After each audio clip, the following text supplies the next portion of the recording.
আসসালামু আলাইকুম। এই যে কবরটা সাফ হইতেছে, সাফ করতেছে, এটা আমার মায়ের কবর। আসসালামু আলাইকুম।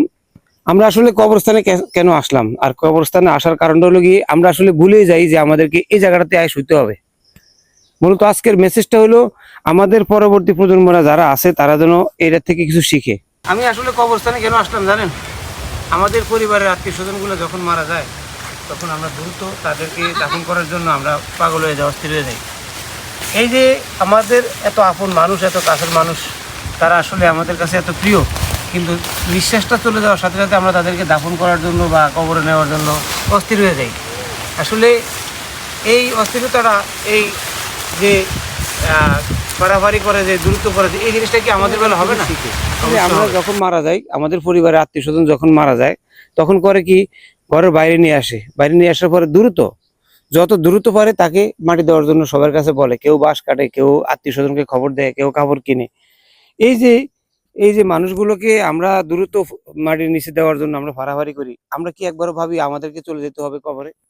এই যে জায়গাটা দেখতেছেন, এই যে কবরে শুয়ে আছে আমার মা, আমার আত্মীয় স্বজন, আমার পরিবারের বর্গ। এই যে আমরা ওনাদেরকে তাড়াতাড়ি করে মাটিতে শোয়া দিছি। আমরা কবরস্থানে শোয়া কখন দ্রুত এই কাজটা শেষ করবো, আমরা শেষ করার চেষ্টা করি। আমরা এই যে চলে যায় রাস্তার মধ্যে চলে যায়, আর কি আমরা আসি।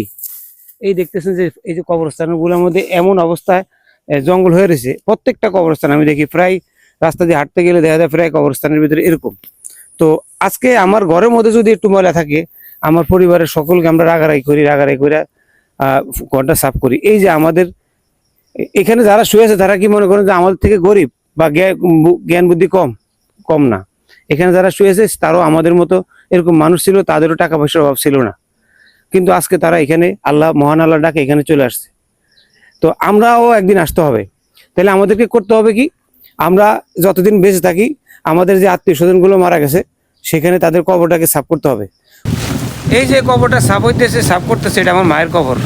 আমার মা কি আমাকে কখনোই এরকম এই গাছের ভিতরে, ময়লার ভিতরে শুয়ে রাখতো না। আজকে আমার মা দুনিয়া থেকে চলে গেছে, আজকে আমার মার কবরে শুয়ে আছে। এরকম সকলের মা বাপ কবরে শুয়ে আছে, আত্মীয় স্বজন শুয়ে আছে।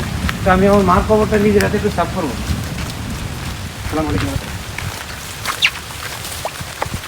মা বাবা চিরদিন কারো বেঁচে থাকে না, মা বাবা চিরদিন কারো বেঁচে থাকে না।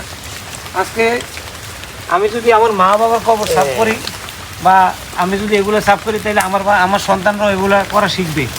আমি চাই আপনারাও কবরস্থানে আসেন, এসে আপনাদের পরিবারের যে আত্মীয় স্বজন মারা গেছে তাদের কবরস্থানটা সাফ রাখেন, এবং কবরস্থানে যদি সাফ করেন তাহলে অবশ্যই মন নরম হবে, এবং আপনি মনে করতে পারবেন যে আপনাকে এখানে আসতে হবে। তাহলে দুনিয়াবি যে খারাপ কাজ আছে সেগুলো থেকে হেফাজত থাকতে পারবেন, ভালো থাকতে পারবেন।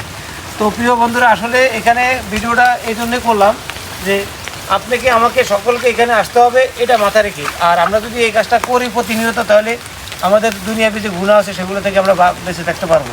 এগুলো আমার মার খবর। আমার মার জন্য সবাই দোয়া করবেন। আল্লাহ তাআলা যেন সকলের মা বাবাকে, যারা মারা গেছে তাদেরকে জান্নাত নসিব করে, আর যারা দুনিয়াতে তাদেরকে নেক হায়াত দান করে। সবাই ভিডিওটা শেয়ার করে দিবেন। সবাই কবরস্থানে আসেন। কবরস্থানে আসলে মন নরম হবে, খারাপ কাজ থেকে বিরত থাকতে পারবেন। সবাই ভালো থাকবেন। মহান আল্লাহ সকলকে ভালো রাখুক। আল্লাহ হাফেজ। আসসালামু আলাইকুম।